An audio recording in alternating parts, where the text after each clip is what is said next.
Hi, to change keyboard theme of your Xiaomi Redmi 10, go in the settings first, and here you would need to scroll till this additional settings section, select it, and now we would need to scroll a bit so we could see this section languages and input.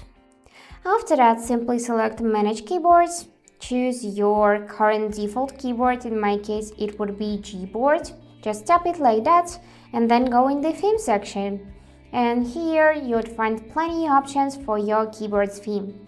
For example, let's choose something from the landscapes, this purple one, and yep.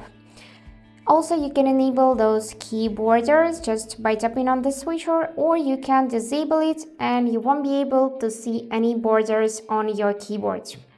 I want to leave it with borders enabled, so let's apply it. For that, I'm gonna tap the button apply.